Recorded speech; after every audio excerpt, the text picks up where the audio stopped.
আসসালামু আলাইকুম সুপ্রিয় দর্শক, আবহাওয়া অ্যালার্ট চ্যানেলে আপনাদের সকলকে স্বাগতম জানাই। আজ 11 জুন 2026, রোজ বৃহস্পতিবার। আবারও দুই বাংলায় রেড অ্যালার্ট জারি করলো বাংলাদেশ আবহাওয়া অধিদপ্তর। অবশেষে পশ্চিমবঙ্গ ও উত্তরবঙ্গে প্রবেশ করলো অতি ভারী বৃষ্টি। তো প্রিয় দর্শক, আজকের এই ভিডিওতে জানিয়ে দেব দুই বাংলার সর্বশেষ আবহাওয়ার অবস্থা, কোন কোন জেলাতে ঝড় বৃষ্টি এবং ভারী বর্ষণ এবং অতি ভারী বর্ষণ সহ বজ্রসহ বৃষ্টির আভাস জানিয়ে দেব আজকের এই ভিডিওতে। তো যারা নতুন দর্শক আছেন, ভিডিওতে লাইক দিয়ে চ্যানেলটি সাবস্ক্রাইব করে পাশে থাকা বেল আইকনটি অন করে দিন, যাতে পরবর্তী সময় আবহাওয়ার যে কোনো আপডেট আপনাদের কাছে দ্রুত পৌঁছে যায়। আমরা ইতিমধ্যে চলে এসেছি ইউরোপিয়ান স্যাটেলাইট আবহাওয়া রাডারে।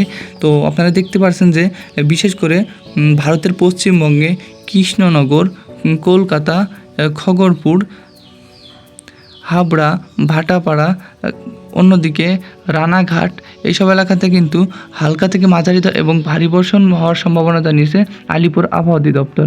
অন্যদিকে যদি বাংলাদেশের দক্ষিণবঙ্গের দিকে খেয়াল করেন, যশোর, নড়াইল, সাতক্ষীরা, খুলনা, চিলমারি, মাদারীপুর, চাঁদপুর, বরিশাল, ভোলা, জিয়ানগর, মংলা, কালীগঞ্জ, বরগুনা, কুয়াকাটা, তিনকোণ, এইসব এলাকাতে হালকা থেকে মাঝারি ধরনের বৃষ্টি হওয়ার আভাস দিয়েছে বাংলাদেশ আবহাওয়া অধিদপ্তর।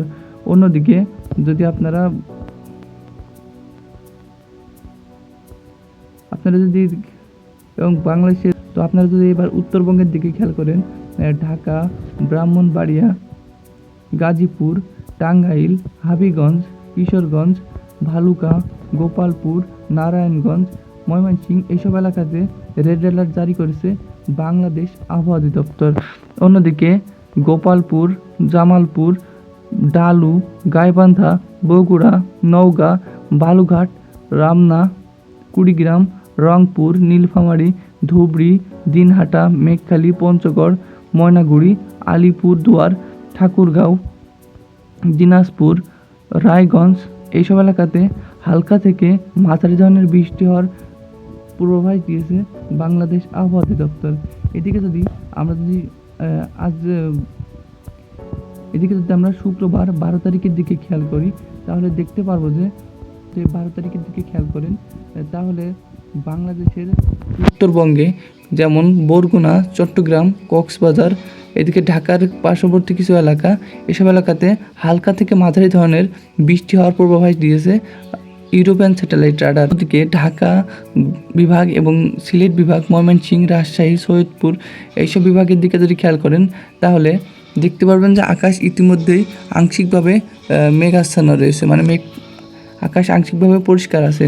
তো এই সব জেলাতে বৃষ্টি হওয়ার সম্ভাবনা নেই। তো অন্যদিকে যদি আপনারা বাংলাদেশের দক্ষিণবঙ্গের দিকে খেয়াল করেন, তাহলে গুয়াহাটি, ডিমপুর, ইস্পাহান, আইজল, এইসব এলাকাতে হালকা থেকে মাঝারি ধরনের বৃষ্টি হওয়ার পূর্বাভাস দেখা যাচ্ছে। তো এবং বাংলাদেশের বঙ্গোপসাগর উপবর্তী এলাকা, এদিকে বাংলাদেশের বঙ্গোপসাগর উপকূলীয় এলাকা যেমন কক্সবাজার, চট্টগ্রাম, বরগুনা, হাতিয়া, এইসব অঞ্চলে হালকা থেকে মাঝারি ধরনের বৃষ্টি হওয়ার পূর্বাভাস দিয়েছে বাংলাদেশ আবহাওয়া অধিদপ্তর। অন্যদিকে আপনারা ইতিমধ্যেই দেখতে পাচ্ছেন যে বঙ্গোপসাগর ইতিমধ্যে কিন্তু উত্তাল রয়েছে। তো এই ছিল এখনকার আবহাওয়ার সর্বশেষ আপডেট। তো পরবর্তী সময় আবার জানিয়ে দিব, আবহাওয়ার আপডেট নিয়ে চলে আসবো। তো সেই পর্যন্ত সকলে ভালো থাকবেন, সুস্থ থাকবেন। আল্লাহ হাফেজ।